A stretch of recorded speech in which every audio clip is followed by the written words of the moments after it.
and welcome one and all to this interesting chat with a dear friend, Mr. Kumar Manish, someone who is an ex-Yatri. I met him on the Jagriti Yatra, who also happens to be a marketing enthusiast, who is working in the field of social media, but for NGOs, for non-profit organizations. He's been working, trying to give back to the society.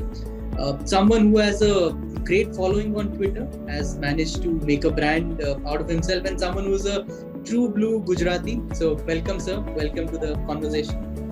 Hitans, and I go back to Jagriti Yatra days. Yes.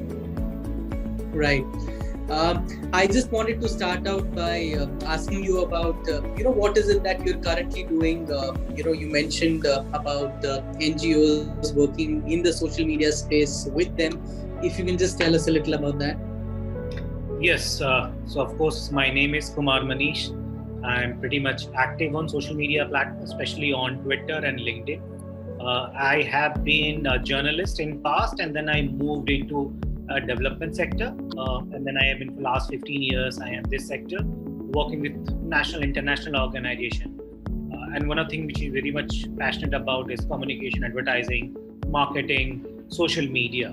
So currently, I do many things. I wear different hats. Like for example, currently I am consulting with an upcoming social and behavior change institute in Gujarat. So I will be working on that particular project.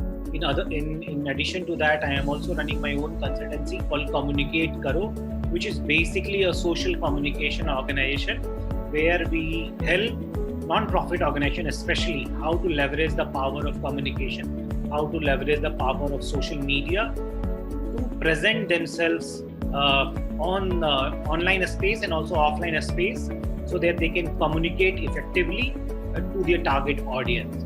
Other than that, I have been doing a lot of workshops on again social media, but mostly social media for good, for government personals, for academia, how they can use social media. So I am also into training on social media front. Yes, over to you, Evans. Superb. So how did the Twitter following come into the picture? I mean, did you ever make a conscious effort towards it, or did it just things fall into place? How did you manage to build the following on Twitter? So when I was journalist way back in 2006, and I was always keen to learn new technologies and upcoming platform. I don't know how many of you are aware of a platform called Zing.com that used to be there. Mm-hmm. It was a very interesting networking platform. So at that period of time, I was always used to experiment with different platforms, see what is coming, how it's being utilized. And so that's how I got onto Twitter. I created my account and I was used that as a way to gain information. And many of the stories, many of the articles, I was able to crack because of Twitter, because I was the first one to get updates, and most of my colleagues were not using it, and sometimes they used to also complain that I'm wasting my time on Twitter, but now they call me up to if they have any problem on Twitter or any kind of a social media help, so they ask for that kind of advice. So yes, one thing is that I was passionate about communication. I really enjoy communication. I really enjoy reading and also disseminating information. So that's what I'm passionate about. And that's why I came on Twitter. I didn't came on Twitter to increase my followers. I was on Twitter to share right information, engaging information, and also to simplify information for the audience. Because many of the time information is so complex, so difficult for common people to understand. So I thought, can I play a role? And that's how because Twitter gave me also a challenge that you have to not tweet in 140 characters. Now it's more than 280 characters. So that's how I started using Twitter. And as William Shakespeare also has said, brevity is the soul of wit. So I thought, can I use that wit for the right causes? Right. There's a lot of literature out there on how one builds a following on Twitter, especially if you have a new account, a new brand trying to come up on Twitter. But according to you, what are some of the things that a new Twitter account user will have to keep in mind? See, one of the most important factor, I think, for each and every individual who might be listening to this thing, that you have to believe on your own strength. And that's the first thing, that you have to believe on your own personal strength, and also what attracts you fundamentally. Because even before you start a Twitter account, you have to know what's your core interest, what are the things which you are comfortable with, which you will do naturally. Because Twitter most of the time is a very natural thing. We share things based on our interest, based on our work area, or maybe our personal interest. So if you really want to use Twitter professionally, so I would strongly recommend that first understand your personal strength, look what fundamentally interests you, or you are getting engaged on the topics. So one is that. The other thing is that how do you want to present yourself on Twitter?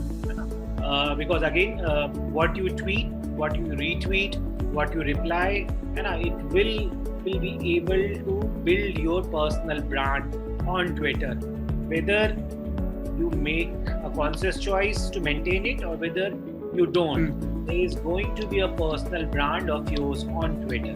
So it's better that you plan it strategically, so that eventually you can get benefit out of it. And when I say benefit not necessarily has to be monetary, it can be in terms of social credibility. Like for example, whatever I did on Twitter, I gained a lot of social credibility in terms of, like for example, in COVID, we ran a whole campaign called Gujarat COVID Support, and then an earlier Ahmedabad Fights program. People came and helped us, whether in terms of funding, whether in terms of providing medical support. So it's also about building your own social media credibility.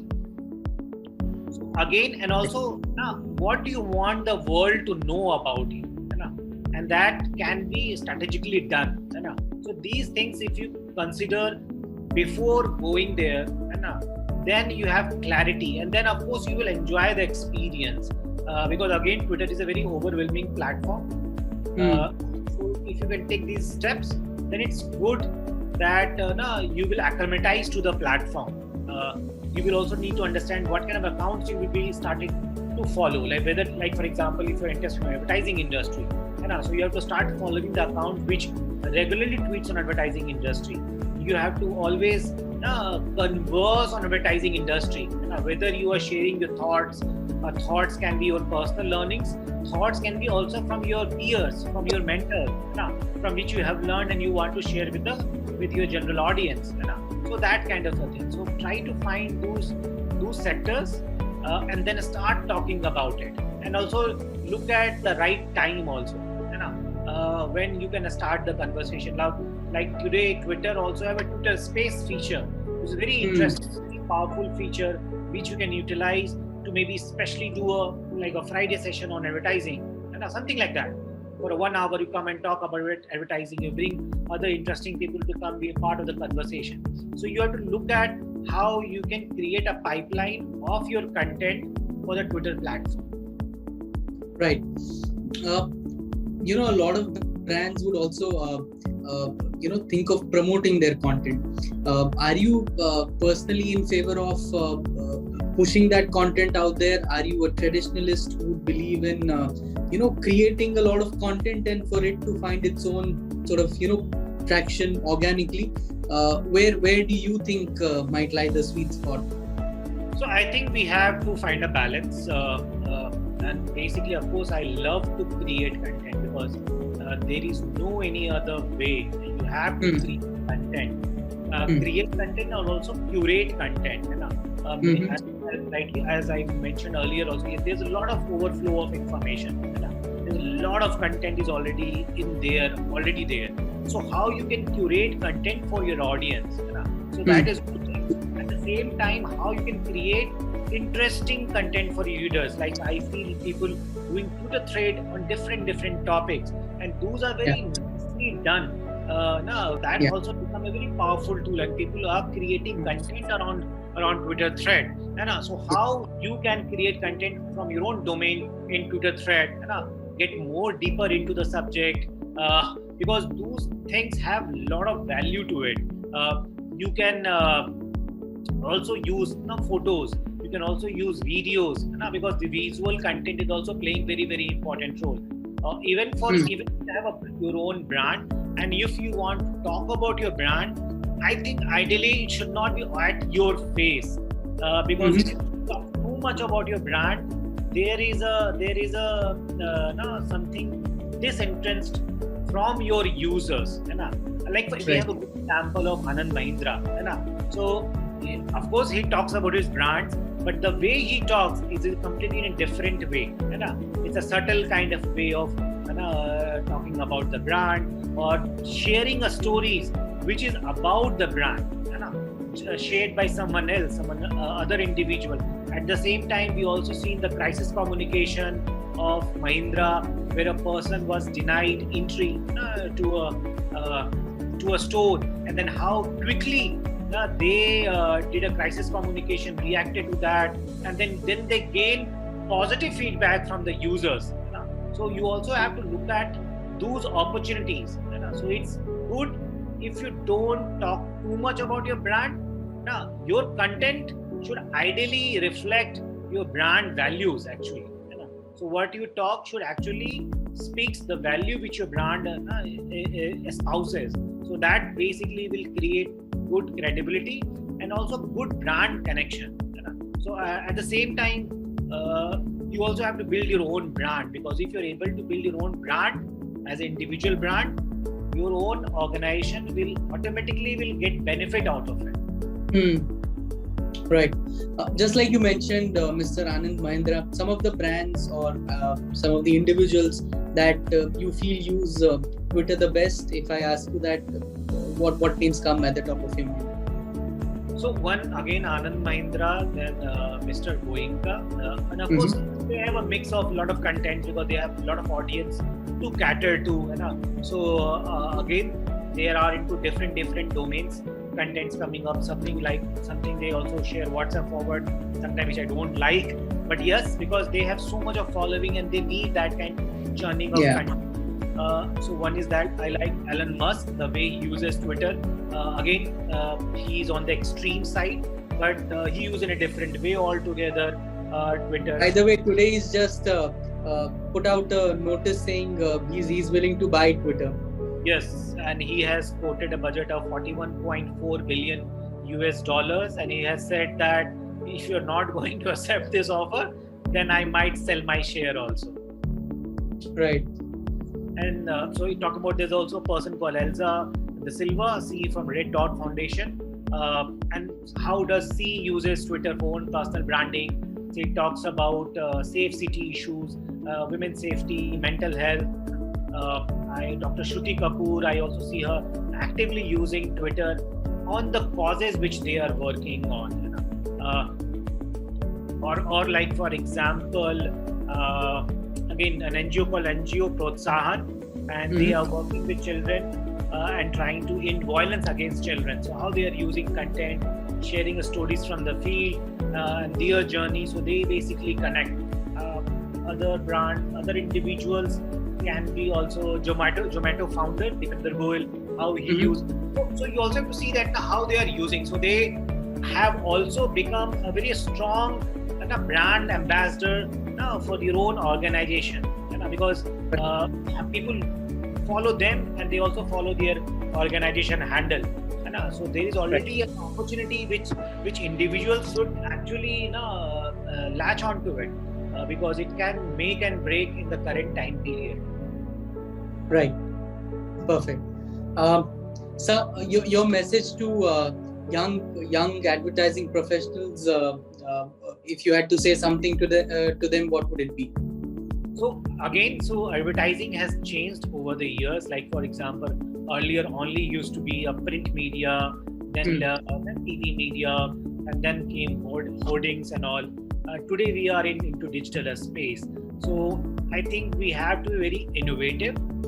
We have to look at how users and how different target audience are consuming information from, and what new thing they can bring on the table. So other than that, what new ideas can come up, how the same hoarding can be done in a different way altogether. Can it be more innovative? Like we have seen some good examples of like the Nike ad of that's a giant hoarding. So what new things can come up? Because people are looking for new ideas, fresh ideas, or fresh thoughts. Or like recently we see the good example of Crate. I'm not sure how much good that application is, but if you see the advertising which they are coming up with, the recent TV ads where they, the old ads which are very popular, which we still remember, especially the people who are born in 90s, how they have rehashed it. So one thing is that they are not just getting the eyeballs, but also the digital impressions they have got, or the giant hoardings, which is just in the black and white colors. Download cred. Yes, download cred. So we need those kind of interesting ideas, so that it stands out. Because also that please don't add to the digital noise. So you have to be very, very particular that you are not adding to the noise. You are creating your own distinct identity or distinct content, which people can really feel comfortable, look at them, feel happy about it. So I really look forward to that kind of a content which really bring a smile on our face, or maybe makes us stop and look at the content and think or a ponder. So there's a lot of opportunities which need to be cast on. Right. Well, I think we've gotten covered. Thank you so much for sparing the time and for doing the interview. I think it's also great because after a long time we've also had the opportunity to catch up. Yes. Great. Thanks for starting this. I think this is a good way, not just to connect with people in your network, but also an opportunity to share what we have learned in the last 15 years. So kudos to you for starting this initiative. I really wish you best of luck, that you will continue it and make it a consistent affair, because consistency is also key on social media. Absolutely. I'm humbled by your kind words. Thank you so much. Yes, we will make it a point to churn out more and more content that people would really love to consume. And with people like yourself who've done so much in their field, I'm sure there are a lot of advertisers who want to keep hearing people like yourself. So thank you so much, sir, for sparing the time. And I hope to see you around on Twitter. Yes, thank you so much.